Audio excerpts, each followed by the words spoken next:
So today's cut shoppers, they engage across so many different touch points. And we know that the path to purchase, it's not linear, right? They might discover us on social, then they browse in store, and then they convert later through email or SMS. The experience overall has to feel connected and consistent. So for example, if someone clicks through an email but doesn't purchase, we can send like a timed SMS message that helps kind of close the loop. That kind of layered approach drives stronger conversion because it mirrors how people actually shop. You're not just focusing on one channel, you're trying to close the loop through other channels as well.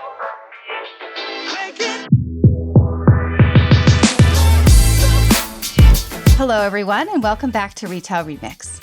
If you follow the world of beauty, then you probably know Patrick Ta. He's one of the most sought-after makeup artists for today's generation of celebrities. In 2019, he turned that expertise and exposure into a brand aimed at helping everyone get the same dewy, sculpted look they'd seen on their favorite celebs. Of course, operating a successful beauty business is very different from working the red carpet, and that's where today's guest, Heidi Lim, comes in. She's the VP of e-commerce at Patrick Ta Beauty, and she has a long career growing the digital presence of brands that have also included Third Love, Estee Lauder, and Fashion Nova. Building a customer base in today's oversaturated, social media-driven world isn't easy, but Heidi is going to share how she's helping Patrick Ta Beauty break through the noise and build a prestige beauty brand that will stand the test of time, not to mention the heat of the holiday sales rush. Welcome, everyone, to Retail Remix. Today, we are talking to Heidi Lim, the VP of e-commerce at Patrick Ta Beauty. She's going to help us break down the current e-commerce landscape and maybe give us a few beauty tips along the way if we're lucky. Thanks for being here, Heidi. Thank you for having me. So why don't you start by just telling us a little bit about the Patrick Ta brand and what drew you to this job? Yeah. Okay. So Patrick Ta Beauty, we launched in 2019, and the idea was really about taking Patrick's red carpet techniques and making them feel accessible. So, he's known for working with some of the biggest names in Hollywood, and he's known for creating his like signature red carpet, like glowing skin. And so the brand was built around translating that into giving people the tools to recreate that kind of artistry in their own way. So all of the formulas are super high performance, really easy to use. Our core SKUs, like our blush duos and the contour duos, are based on Patrick's ownable techniques, but it's also designed to help anyone feel confident, empowered, and seen. And it's really just using beauty as like a form of self-expression, no matter like your level of beauty experience. And I've actually been a fan of the brand long before I joined. I actually bought the bronzer duo, the original contour brush, and even the fan like years before I joined. So I was already a fan of the brand. I love the products. I love the luxurious packaging and how elevated and wearable everything felt. What drew me to the role was twofold. First, I actually used to work with our CEO back at Estee Lauder Companies, and I've always respected her leadership. So when she called me, I was like, tell me when and where. I'm ready. I'm ready to go. And second, like I mentioned before, I've always admired Patrick's artistry and even his story and how he takes his professional techniques and makes them feel very achievable. So yeah, definitely it's a mix of leadership and Patrick's vision. And I was very excited to come and help scale that vision as well. So, while Patrick Ta himself has been around for a while, as you mentioned, the brand is still relatively new, 2019, I think you said. How has the company worked to establish a presence and a following in what is probably the most competitive category of retail, or at least one of them? Yeah, and it's a very competitive space. So what we've done is really built our presence through three things: a mix of artistry, education, and community. So Patrick already had credibility from his red carpet work. People already recognized his looks and they wanted to recreate it. So the brand gave him tools to do that in a way that felt both elevated and approachable. The second thing is, from the start, being really intentional about product development. So I've mentioned like the blush duos, the contour duos, and now our liquid foundation. It's all rooted in Patrick's own technique. So for example, the blush duo has the cream over powder technique, but it's also designed for everyday use. So we paired that with education across the channels so that people are just not like buying product, but they know how to use it and also feel confident doing so. And then the third thing is like community, right? At the same time, we're building community by showing up with purpose. Again, it's just not just about selling product. It's about making people feel seen.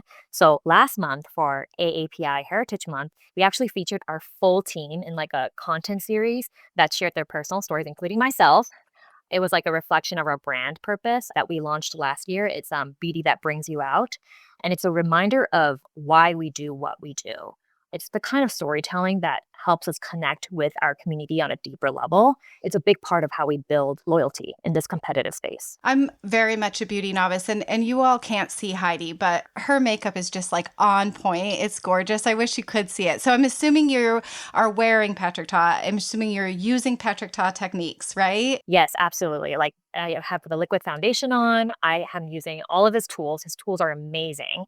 So I have the bronzer on. I have my favorite blush shade, not too much on. So, and his sleeper product is our brow pencil. So everything he puts out, I absolutely love it. It's created with intent. So where is this educational content showing up? So like for somebody like me who's a little bit intimidated by the idea of all of these words you're using like contouring and bronzer, and where does that show up? How do you teach people to use these products that don't feel really comfortable in that space? We really try to weave it in through all the channels. So on social, on Patrick Ta Beauty social handles, we definitely try to post there. Patrick does a lot of educational content. On our site, we try to weave it in our product detail pages. We also utilize it within lifecycle marketing and paid. So we do feel that education is a huge part of the brand.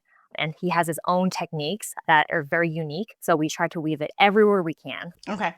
So that's a perfect lead into the next question, which is where is the brand sold today? Do you have a store presence or is it purely DTC? So we're sold exclusively at Sephora and through our own D2C site, as well as TikTok Shop. And each channel plays a different role in the journey. So Sephora is that trusted retail experience. You know, you can go in person, try our products out. D2C lets us control the full brand experience, and TikTok Shop gives us like an additional touch point to meet the customer where they are today. So let's talk just a little bit about TikTok Shop because that's been a tumultuous topic this year. The deadline for the potential ban just got pushed out again. How are you approaching that channel? Because we hear so many brands that are just really having great success there, but there's a level of uncertainty to what the future of that platform is going to look like. How are you approaching that? So we actually launched TikTok Shop about, I would say, almost a year and a half ago. Or has it been 2 years? So we've definitely been one of the first brands to get on that shop as far as beauty goes. And we've done some live selling with Patrick, which has been very successful. And it definitely builds a lot of brand love. But it's still an emerging channel for us. And there's a lot of uncertainty. So we see a lot of opportunity there. And we're continuing to explore it as part of our broader digital ecosystem. But like you mentioned, there's a bit of uncertainty. It's a new channel, new strategy. So we're still learning as we go. But we're excited. If it goes away, it's not going to break the business for you because there are brands out there that are now almost entirely reliant on TikTok Shop for their business. Exactly. So our D2C, we've been really focused on loyalty, retention, building that customer trust. So we still have our D2C site. Right. Yeah. You know, beauty is such a tactile, personal category. And you have the placement in Sephora, which I assume really helps with people who want to actually touch and feel the products before they buy them. What do you view as the most crucial elements of the digital experience in that regard? Like, how are you bringing the brand to life for online shoppers? Yeah, so bringing the brand to life online starts with meeting customers where they are, right? So today's shoppers, they engage across so many different touch points. And we know that the path to purchase, it's not linear, right? They might discover us on social, then they browse in store, and then they convert later through email or SMS. The experience overall has to feel connected and consistent. So we use tools like Klaviyo. It's a CRM tool that brings together like marketing, analytics, and service into one platform to gain more of a complete view of our customers so that we can create those follow-up moments that feel more timely and personal. So for example, if someone clicks through an email but doesn't purchase, we can send like a timed SMS message that helps kind of close the loop. That kind of layered approach drives stronger conversion because it mirrors how people actually shop. You know, you're not just focusing on one channel, you're trying to close the loop through other channels as well. And then we also invest in education and content. And you're going to hear me speak about education and content a lot. So we've built 2 interactive quizzes. One is for finding your foundation because we have 2 different types of foundation. We have a cream foundation and a liquid foundation. And it helps find your foundation shade. And we have another quiz that's for blush. and that helps with product discovery. And what we've seen is users who take a quiz see a 400% increase in conversion, which is fantastic, right? Wow. And we also use Tolstoy, which is a shoppable video across our product detail pages. And those who engage with that content convert at a 300% higher rate. So it reinforces what makes our product unique and making it easier to shop. Not to mention like incredible conversion for a product that many people would prefer to shop in store. Those are some crazy numbers. Yeah, especially with foundation, right? Like I know. how do you find your shade? Blushes, I think we have like 16 shades. Like, how do you know which blush shade are you a pink blush shade girly? Are you a peachy shade? Are you more of like a bronzy shade? So that's why we built these quizzes to just help guide the user. How much then are you relying on data to drive your online merchandising, your marketing? Like, are you finding any great uses for AI these days? Where does that back end kind of fall for you guys? Oh my gosh, I love this topic Okay. because we have a lot to talk there. Because we rely on data for almost everything, right? It's how we make smarter, faster decisions. So I'm going to give you tons of examples. Awesome. One example is our brow wax. Our brow wax, it's very unique, different from what you normally see on the market, and it requires a special technique. It actually arrives firm and it needs to be activated with a setting mist or a liquid before you use it, in order to kind of soften it up and then for you to use it. And we noticed a really high return rate. So when we looked into the return rate of this product and the comments, I saw that a lot of customers were saying that it was dried out or they thought it was defective. And that's when we're like, okay, there's a huge product education gap. Yeah. So we built a post-purchase email in Klaviyo with step-by-step instructions and video, again, content and education. And the response was immediate. Like, we saw a huge lift in engagement. We saw the return rate go down. And I even saw people commenting like, cancel my return. I just got an email on how to use it and I love it. I even bought a second one. So we're like, oh my God, this is a huge unlock. Like, Patrick has his ownable techniques that are unique to the market. We need to start layering more post-purchaser email flows to educate more on our customers on the product. So that was a turning point for And us. you would maybe have never even made that connection, if you weren't mining your data in that way and really trying to figure out what was going on with the returns. Exactly, exactly. So that's why we definitely like to look at every angle and what's going on here. Like, this one's a little bit higher. Let's kind of dig deeper and see what's going on and how do we solve that. So that's one way that we've been using data.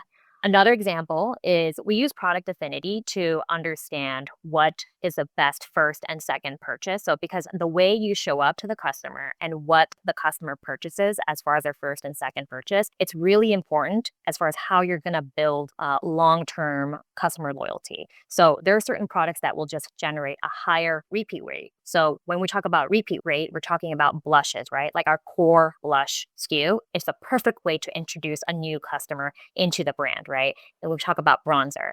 So using product affinity reports, we kind of map out the journey within our CRM as far as, okay, you bought a blush. We know that the second purchase that you need to make is a bronzer to keep you a sticky customer. Or it could be, hey, I need to introduce you to another new shade. So it really helps us guide mapping out the journey of what the customer needs to purchase as their second and third purchase. So that's how we use product affinity data. What is so interesting about all of those examples, you talked earlier about the collapse of the funnel, and it's been a topic of conversation among marketers for several years now, almost kind of panic conversations, right? But all those examples you provided are new ways that you are kind of reshaping the strategy to continue to engage with the consumer without that traditional linear path to purchase. And it sounds like it's really working. So it's interesting because they're all kind of examples of solutions to the collapse of the funnel. I think another one that brands are increasingly relying on, and this really out of Ken Leon, there was so much buzz about the resurgence of the power of influencer marketing. I feel like that's been another go-to for marketers as the funnel has shifted and fallen out of that linear path. Patrick Ta, of course, is an influencer himself, so that obviously really helps. But what is your broader approach as a brand to other creators and UGC, and how important is that content to the business? Yeah. So, yeah, as you know, Patrick himself is an influencer, but he also started his career as a creator by posting looks to social media. So we understand like the power and impact of creator community, and creators are at the center of Patrick Ta Beauty. And we really like to approach them like part of the family, extension of the brand, because they are. And we work with ones that who genuinely love the product because in this digital age, everyone can see through a fake alignment, right? So it's really important piece to our brand that creators have this like genuine love for the product and having that authenticity.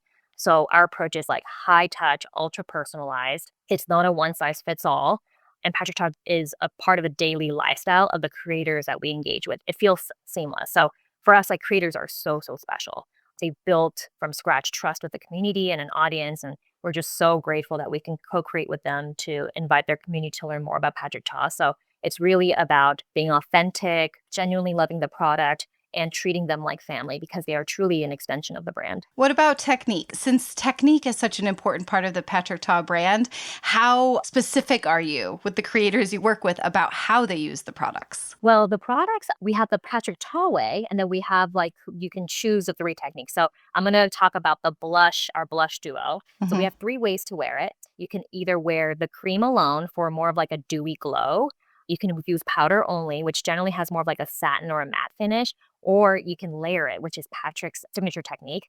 He actually does powder first and then cream on top, which is quite different from what we've been taught or told in the past, where they're like, no, you're actually supposed to start with cream and then you layer the powder on top. But he does quite the opposite. And the reason for that is he likes to bring that glow back since that cream has that glow. Hmm. He's all about the glow. He's all about this natural red carpet look. So that's a technique that we're pretty specific about to our content creators and to as far as like education Huh. goes. Interesting. Never would have thought of that. But then I've never used two different blushes in the same day before either. So, It's definitely a different technique and it's buildable. So you can definitely build to your liking. okay. Before Patrick Ta, you've been part of shaping the digital experience for a pretty impressive roster of different brands. Over the course of your career, how have you seen the consumer expectations around online shopping kind of shift? And where do you think things are headed now, looking ahead? Yeah, today, definitely customers are a lot more informed and more intentional. They definitely do their research, they're reading reviews, and they're also seeking out brands that align with their values. So the expectations are much, much higher. And that's a good thing, right? People want to feel connected to the brands that they support. So the value is beyond just a product. You don't want just a pretty site anymore, right? So at Third Love, fit and comfort was everything. Fashion Nova was speed and trend. Patrick Todd's artistry and education. So you have to understand what matters most to your customer and meet them there. So, like another example that I have is we ran an A B test in email where one was a highly produced editorial campaign and the other one was a plain letter style message with a personalized copy that felt more from like an advisor, a sales advisor. And for certain segments, the plain letter drove double digit higher conversion rate. And it's a great reminder that thoughtful, relevant content outperforms like a polished email campaign. And that's knowing your customer is like the real differentiator, right? And just making them feel valued, the one on one, the value behind the brand. So I definitely feel like customers' expectations are much higher now. So before we let you go, we're at that moment of the year where I feel like everybody else is thinking about like barbecues, beach trips, and those of us in retail are thinking about the holidays. How are you all gearing up for that critical holiday sales period? And how are you approaching BFCM planning this year, given how complicated the year has been so far from a consumer spending perspective? Yeah, we're gearing up for holiday by taking what worked last year and optimizing it even further. So we were actually recently featured in a Klaviyo case study on how we grew Black Friday, Cyber Monday revenue 8x through email and SMS. So Wow. we're definitely, yep, we're definitely building on that success with even more intention this year. So how are we preparing for that is number one, we're using this period to test and learn. What converts, what drives AOV, how do prospects behave differently from our existing customers, right? And that insight is going to help shape how we build our segmentation, our offers, and creative ahead of the holiday. So that's number one, test and learn. Then number two, then we're focusing on growing our list, right? And driving our loyalty engagement. So we're not like starting cold come Black Friday, Cyber Monday, right? We're pressure testing different value drivers, early access, gifts with purchase to understand like what drives loyalty. So that's the second piece. And then the third piece is we're just more intentional with segmentation and channel planning. And our strategy, it's going to focus on delivering value in a brand right way. And what does that mean is curated bundles, tiered gift with purchase, loyalty perks, rather than just straight discounting. And this approach really helps us drive AOV, product discovery, which is great because now they're building their basket. They're not just buying one product and exiting. Now they're trying out multiple products. And for loyalty, what we're doing is we're really doubling down on exclusive offers and early access. And we also have a string of new products that are launching this year, which we're really, really excited about. It keeps the brand fresh and exciting and giftable. So it's not only fueling acquisition, but it's a major driver of repeat rate with some of our new products that we have coming up this year. To your point, I mean, brands need to have a specific connection with their consumers now, but product does still matter, right? Like you do need some newness. You do need a product that performs. That at the end of the day is just kind of a core foundational element, right? Yes, exactly. So, okay, before we let you go, I'm hoping that you will agree to be the first person to try out something new with me. I've been calling it the mixtape segment, kind of like riffing on the retail remix theme. That might be too cheesy. I might not really stick with that. But regardless, it's just a quick set of kind of like rapid fire, fun questions to wrap things up. Are you up for it? Yep, I'm up for it. Let's go. Okay. First one is beauty trend you're most excited about this summer. Bronzing. Oh my God. It's a bronzed flushed look that's somewhere in between like a blush and a bronzer. Okay. It's really effortless. It warms up your skin. Love it. New buzzword too for all of us. Okay, your go-to beauty product, the one thing you would never leave your house without. I have to say our blush duo, the one I'm wearing today, which is not too much. My favorite is just a perfect everyday neutral. Super wearable, effortless. I love it. Also, like a great name. I love it.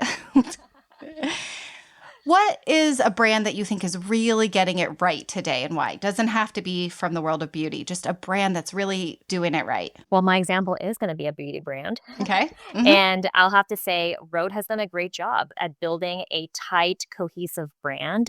From visual identity to product lineup, everything feels very intentional and they have a very strong aesthetic and tone that connects with their audience. And they just got acquired, right? Yes, yeah, they did. So it's clearly working. Yeah.